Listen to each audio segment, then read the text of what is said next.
La Mona Lisa es una obra pictórica del renacentista italiano Leonardo da Vinci. Fue adquirida por el rey Francisco I de Francia a comienzos del siglo XVI y desde entonces es propiedad del Estado francés. Se halla expuesta en el Museo del Louvre de París, siendo la joya de sus colecciones. Su nombre, la Gioconda, la alegre en castellano, deriva de la tesis más aceptada acerca de la identidad de la modelo, la esposa de Francesco Bartolomeo de Giocondo, que realmente se llamaba Lisa Gherardini, de donde viene su otro nombre, Mona o señora en el antiguo italiano, Lisa. Es un óleo sobre tabla de 77 por 53, pintado entre 1503 y 1519 y retocado varias veces por el autor. Se considera el ejemplo más logrado de sfumato, técnica muy característica de Leonardo, si bien actualmente su colorido original es menos perceptible por el oscurecimiento de los barnices. El cuadro está protegido por múltiples sistemas de seguridad y ambientado a temperatura estable para su preservación óptima. Es revisado constantemente para verificar y prevenir su deterioro.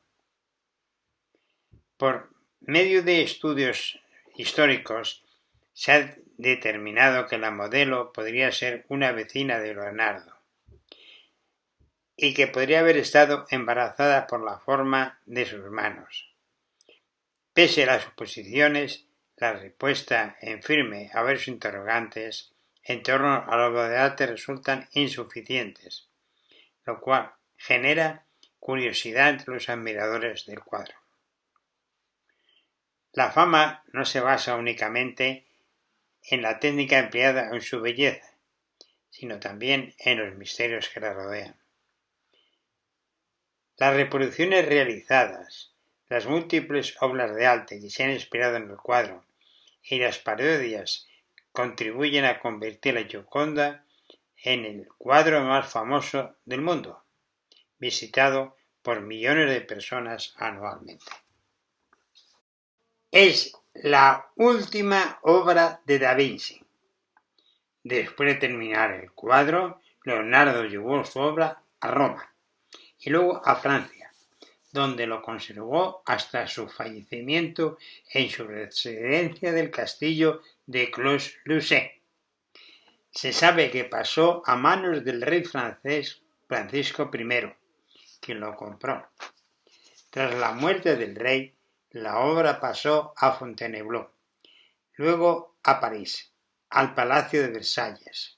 Con la Revolución Francesa llegó al Museo del Louvre, lugar donde se trasladó en 1797.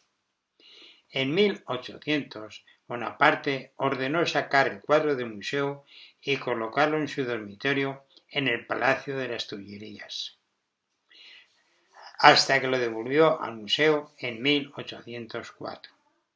Allí se alojó definitivamente, salvo un breve paréntesis durante la Segunda Guerra Mundial, cuando el cuadro fue custodiado en el castillo de Amboise y posteriormente en la abadía de Louviers. Hasta 2005 se ubicó en la Sala Rosa del Louvre y desde entonces se encuentra en el Salón de los Estados. El cuadro se pintó sobre una tabla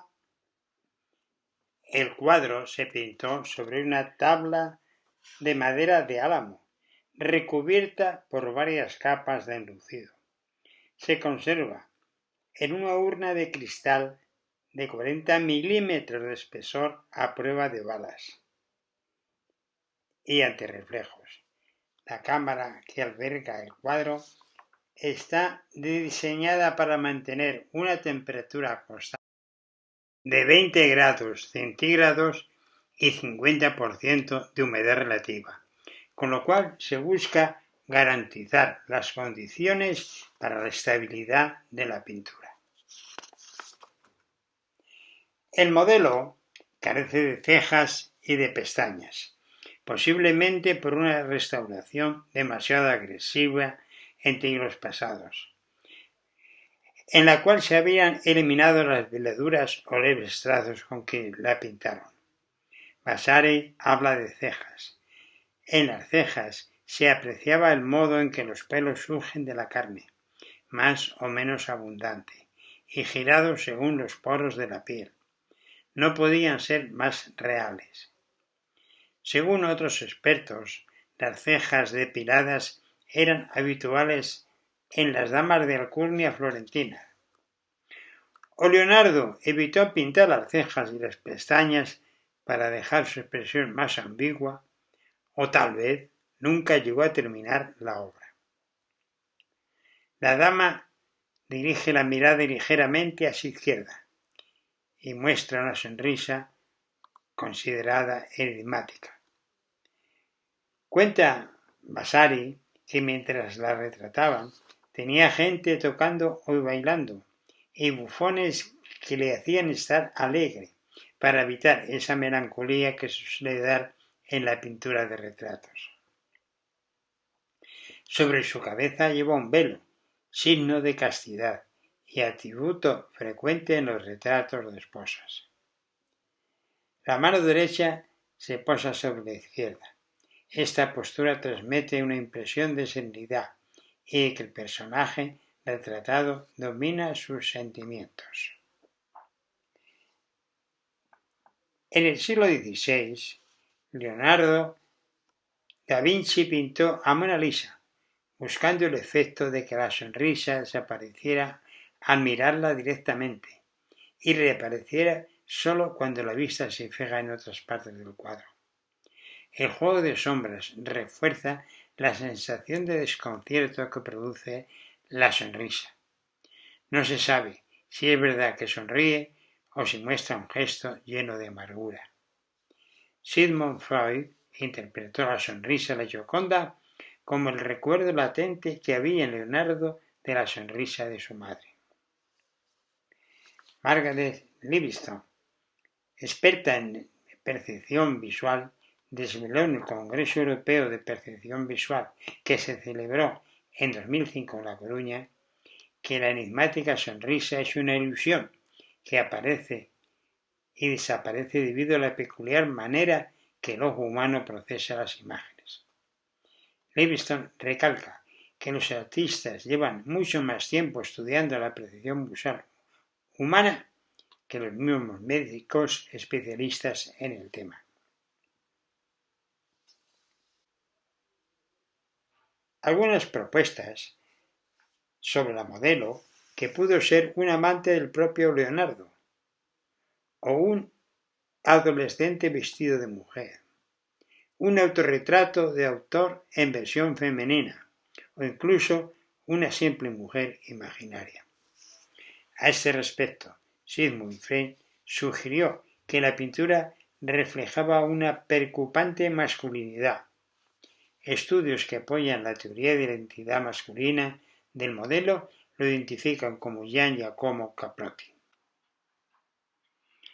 El 21 de agosto de 1911, el carpintero italiano Vincenzo Perugia, empleado del Museo del Louvre, llegó al museo a las 7 de la mañana y vestido con un blusón de trabajo blanco como los utilizados por el personal de mantenimiento del museo.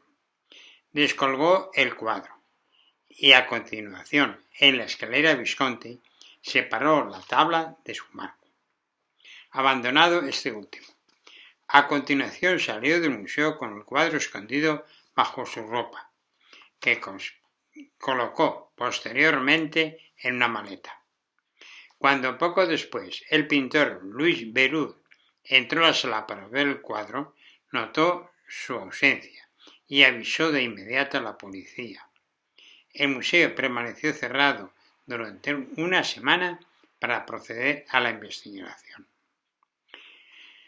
Durante la ausencia de la obra, se batió el récord de visitantes al museo. Acudían a apreciar el hueco dejado en la pared por el cuadro que había sido robado. La pintura fue recuperada 2 años y medio después del robo, tras la captura de Perugia. El detenido intentó vender el cuadro original al director de la Galería de los Oficios de Florencia, Alfredo Gheri, que se hizo acompañar de la policía. Perugia alegó que su intención era devolver la obra a su verdadera patria y que él era víctima de un estafador. Los tribunales de justicia lo condenaron a 1 año y 15 días de prisión, que luego redujeron a 7 meses y 9 días. Antes de regresar al museo, la pintura se exhibió en Florencia, Roma y Milán.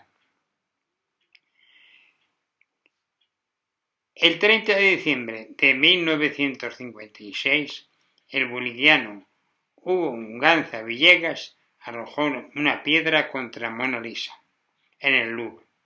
Lo hizo con tanta fuerza que destrozó la vitrina y desprendió un trozo de pigmento del codo izquierdo. La pintura estaba protegida por un cristal, ya que pocos años antes un hombre que declaró estar enamorado de la misma le había hurtado con una cuchilla y lo había intentado robar. Desde entonces se instaló un cristal a prueba de balas para proteger la pintura de nuevos ataques. Hubo posteriormente otros incidentes. El 21 de abril de 1974, mientras el cuadro estaba expuesto en el Museo Nacional de Tokio, una mujer le arrojó pintura roja, como protesta por la ausencia de accesos al museo por personas discapacitadas. El 10 de agosto de 2009, una mujer rusa, aturdida por la denegación de una solicitud de ciudadanía francesa, arrojó una taza de cerámica comprada en la tienda del Louvre, haciéndose añicos contra el cristal. Afortunadamente, el cuadro no sufrió desperfecto en ambos casos.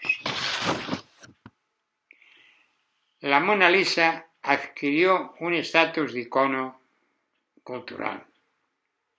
La copia de mejor calidad es la que se encuentra en el Museo del Prado de Madrid, que había sido realizada en paralelo al original, casi idéntica en cuanto a medidas. La diferencia más notoria que había con el original era el fondo negro, que resultó ser un repinte que fue retirado en una restauración y reveló un paisaje de gran calidad. La autoría se divide entre 2 de los alumnos más próximos al maestro, Andrea Salai y Francesco Melzi. Este cuadro sobrevivió al devastador incendio del Alcázar de Madrid, ocurrido en el año 1734. Algunos autores afirman que el mismo Leonardo hizo la reproducción conocida como Mona Lisa de Isleworth, pero su autenticidad es ampliamente cuestionada. Dicha pintura es propiedad de un consorcio que creó una fundación en el año 2010 con sede en Suiza, que es la que gestiona los derechos de la obra. La llamada Mona Juana, quizá también obra de Salai, de la que existen varias versiones, ha sido considerada por algunos como la representación de la Gioconda desnuda.